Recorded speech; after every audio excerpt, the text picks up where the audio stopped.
Hello बच्चों, आज हम आपके सामने जो टॉपिक लेके आए हैं वो है अर्थशास्त्र की विषय सामग्री।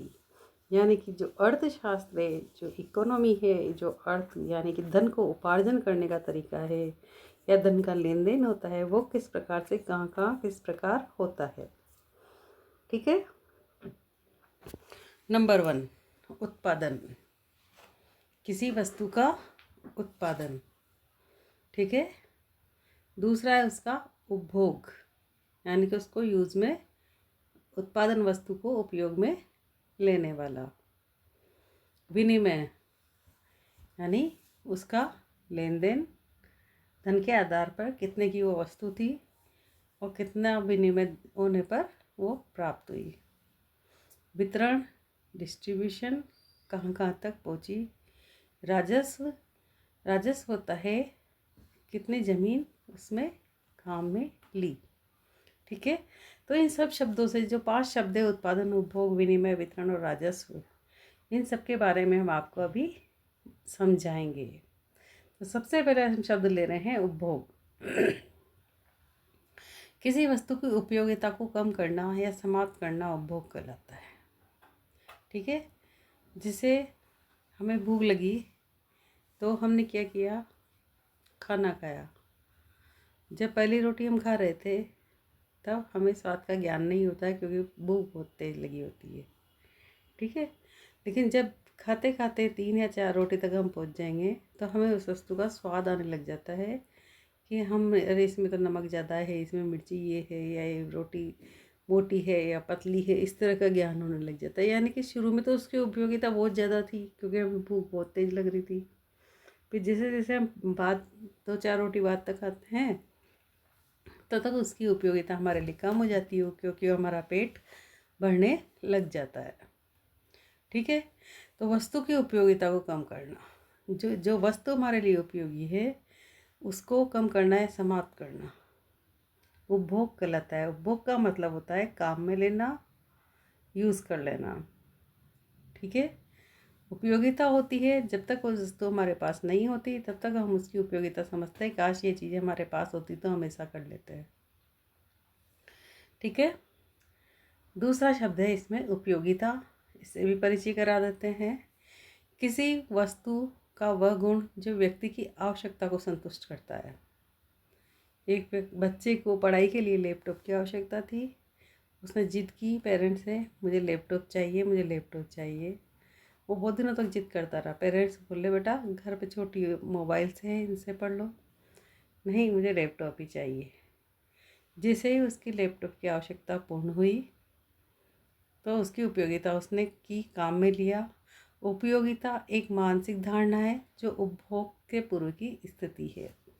जब तक व्यक्ति के पास चीज़ नहीं आती तब तक उसकी उपयोगिता रहती है, और जब तक वस्तु उसके पास आ जाती है उसका उपभोग करना वो प्रारंभ कर देता है। इसके बाद आते हैं अगले शब्द पे, वो है उत्पादन। किसी वस्तु की उपयोगिता का सृजन करना। उत्पादन करना यानी कि बनाना, सृजन करना। ठीक है। किसी वस्तु की उपयोगिता का सृजन करना उत्पादन कहलाता है, या नई वस्तु का निर्माण उत्पादन कहलाता है। कहते हैं ना प्रोडक्ट, है ना। जैसे सरसों के तेल की आवश्यकता हुई तो क्या किया, सरसों खेतों में उगाई गई, फिर एक फैक्ट्री बनाई गई, फैक्ट्री में उसका तेल का निर्माण हुआ, फिर वो तेल लोगों तक पहुंचा, है ना। यानी कि उसका किस तेल की आवश्यकता थी, कितने कार्य हो गए, उसकी उपयोगिता, तेल की जो उपयोगिता थी वो जिनको उसको चाहिए था, उपभोग करने वालों को, तब तक थी। जैसे उसका उत्पादन हुआ, लोगों तक पहुंचा, उन्होंने यूज़ किया। ठीक है। तो किसी वस्तु की उपयोगिता का सृजन करना उत्पादन कहलाता है। यानी कि हमने उसे फैक्ट्री में उत्पादित किया, ठीक है, बनाया, तो क्या कहलाएगा। और उपयोगिता क्या थी, तेल चाहिए था।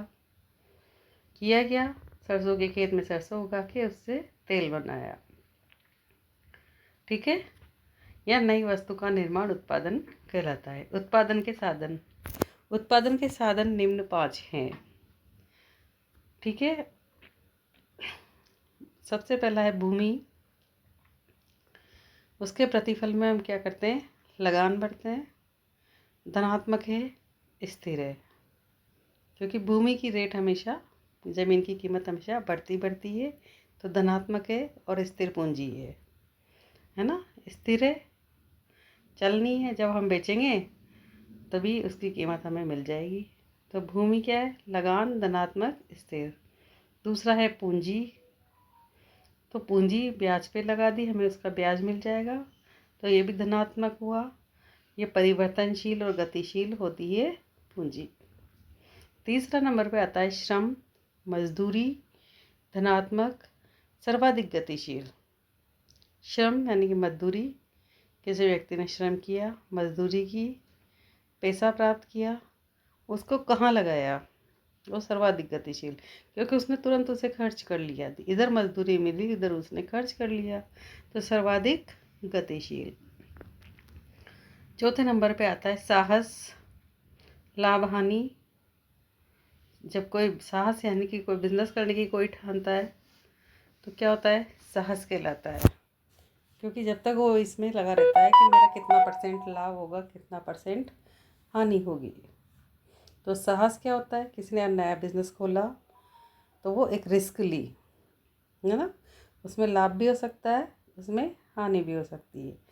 धनात्मक भी रिजल्ट मिल सकता है, ऋणात्मक भी, और होता है ये गतिशील, क्योंकि ये मार्केट में चलता है। संगठन यानी कि मजदूरी, धनात्मक, गतिशील। अब चलते हैं हम पहले शब्द की ओर। विनिमय, उत्पादित वस्तु का उत्पादक से उपभोक्ता तक पहुंचने की क्रिया विनिमय कहलाती है। जो वस्तु उत्पादित हुई है वो उत्पादक से, जिसने उसे उत्पादित किया है, जिसने बनाई है वो वस्तु, उससे उपभोक्ता, उपभोक्ता कौन है, जो यूज़ करेगा, तक पहुंचने की क्रिया विनिमय कहलाती है। किसी वस्तु का उत्पादन से लेके उसका उत्पादन हुआ और कहाँ तक पहुंची, बीच में विनिमय की क्रिया हुई, यानी वस्तु का लेन देन हुआ पैसे के माध्यम से, धन के माध्यम से। फिर उपभोक्ता ने ली, काम में ली। उपभोक्ता क्या करेगा, काम में लेगा। तो उत्पादित वस्तु का उत्पादक से उपभोक्ता तक जो पहुंचने की क्रिया है, वस्तु का कहाँ से कहाँ तक, वस्तु बनी वहाँ से लेके उपभोक्ता तक पहुँचने की क्रिया, उपभोक्ता के हाथ में पहुँच गई। किसके हाथ में पहुँची, उपभोक्ता में हाथ में पहुँच गई। तो वो जो प्रोसेस हुआ, क्या हुआ, धन का ही हुआ। उपभोक्ता ने पैसा दिया, वस्तु को खरीदा, ठीक है। तो ये क्रिया क्या हुई, विनिमय। विनिमय के अंतर्गत बैंक, बीमा, परिवहन, बाजार आदि सम्मिलित होता है। विनिमय के अंतर्गत क्या सम्मिलित होता है, बैंक, बीमा, परिवहन, बाजार सम्मिलित होता है। आगे चलते हैं, वितरण। उत्पत्ति के साधनों को उनका प्रतिफल बांटना वितरण कहलाता है, ठीक है। उत्पत्ति के साधनों को, जिस चीज़ से हमने वस्तु को उत्पादन की है, उत्पत्ति की है, उसके जो साधन है उनका प्रतिफल बांटना, है ना, वितरण कहलाता है। उत्पत्ति के एकमात्र साधन का प्रतिफल ऋणात्मक हो सकता है, वह साहस है, ठीक है। अगला शब्द आता है राजस्व। सरकारी आय और सरकारी व्यय का विवरण। कोई भी जो बिजनेस है, कोई भी वस्तु उत्पादित हो रही है, उसका जो उपभोक्ता तक पहुंचने का जो प्रोसेस है, उपभोक्ता ने उसे काम में ले लिया, वहाँ तक का जो प्रोसेस है, उसके पीछे हमने कहीं ज़मीन भी तो काम में ली है ना, कहीं फैक्ट्री भी तो डालेंगे ना, है ना। तो उसके लिए क्या करना होगा, हमें सरकारी आय और सरकारी व्यय का विवरण भी देना होगा। कितने में ज़मीन खरीदी, कितना उपभोग हुआ, सरकार के द्वारा नोटिस है कि नहीं है ना। और सरकार ने उस पर कितना टैक्स लगा रखा है, कितनी व्यक्ति का खर्चा है, कितना सरकार का खर्च है उस वस्तु पर, ये सारे जो नियम कहलाते हैं तो वो राजस्व के अंतर्गत आते हैं। सरकारी आय व सरकारी व्यय का विवरण राजस्व कहलाता है, ठीक है। तो आपके समझ में आया होगा। अर्थशास्त्र की विषय सामग्री, उत्पादन, उपभोग, विनिमय, वितरण, राजस्व। अगला वीडियो लेके आपके सामने फिर आएंगे। तब तक के लिए हमारे चैनल को लाइक, शेयर, सब्सक्राइब करें, कमेंट करें। जय हिंद, जय भारत।